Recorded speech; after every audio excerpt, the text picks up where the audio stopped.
Hi there, and welcome back to Pinch of Cooking channel, where we make simple and delicious dishes. Today, I have a special treat for you.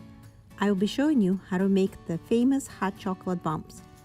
And on top of that, I'll show you an easy way to make them without using a silicone mold. If you haven't seen these before, hot chocolate bombs are hollow chocolate spheres filled with hot chocolate powder, mini marshmallows, and when you put it in a cup and pour hot milk, the bomb spins, melts, and then bursts out with little marshmallows.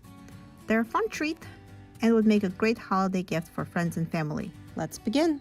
For this project, you will need saran wrap, dozen of eggs, cornstarch, mini marshmallows, chocolate for melting, and your favorite hot chocolate mix.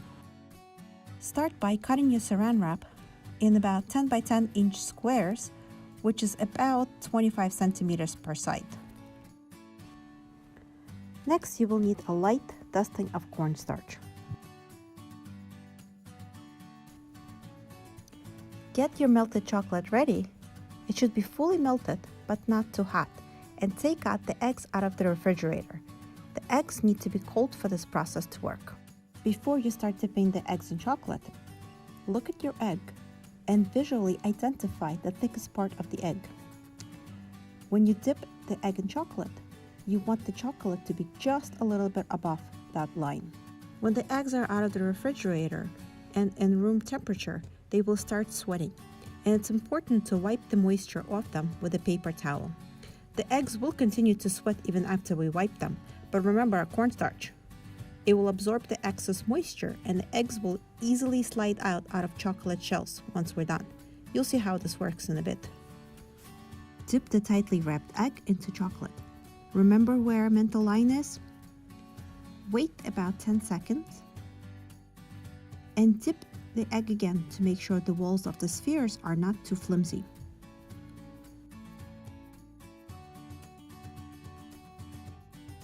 Carefully set the egg inside the empty egg carton. You will want all the eggs to sit in their nest diagonally from each other to avoid accidental touching. Continue the process for all 12 eggs and then pop them in the freezer for about 5 to 10 minutes for the chocolate to harden. When the chocolate is finally out of the freezer, we are ready to start assembling our chocolate bombs. At this point, I like to put on food-safe gloves to make sure that the heat of my hands will not melt the chocolate, or even worse, leave fingerprints. If you don't have gloves, just use another piece of saran wrap to hold the chocolate shell in your hand. Untwist the plastic and as gently as you can, really take your time here, start twisting the egg until you feel it loose. Then slowly pull it out of the plastic.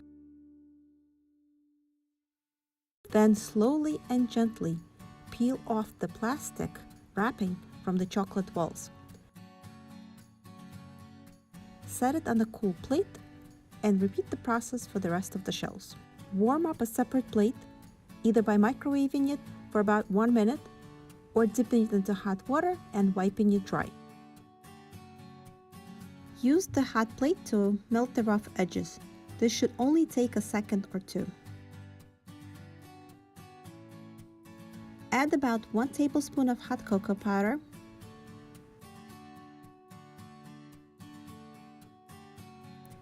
and stuff as many mini marshmallows as you can fit in.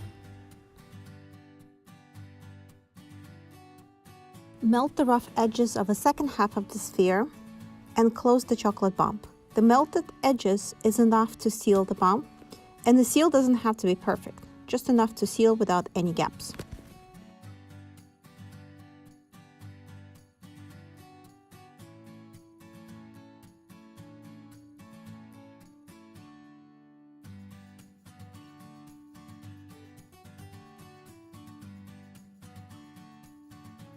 In the next one, as you can see, I was not so lucky with the perfect seal and ended up with a couple of gaps.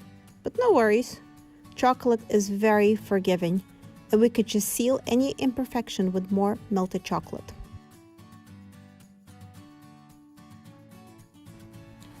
After you finish sealing all your spheres, just put them back in the refrigerator for a couple of minutes to make sure all the chocolate is hardened. The chocolate spheres are ready and we could use them, but I like to drizzle them with a bit of white chocolate just to make them a little bit more presentable. Now it's time to make hot chocolate.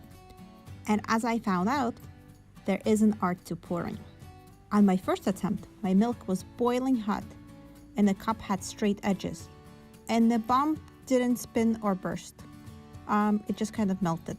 Still tasty, but not much of a visual effect. On my second try, I took a cup which was narrower on the bottom and I used slightly cooler milk and it worked out much better. Just look at it. It spins, melts a little, and bursts out with little marshmallows, which is exactly what we wanted. Hope you all enjoyed this tutorial. Let me know what you think in the comments, and thank you so much for watching. Please subscribe to our channel for more awesome content.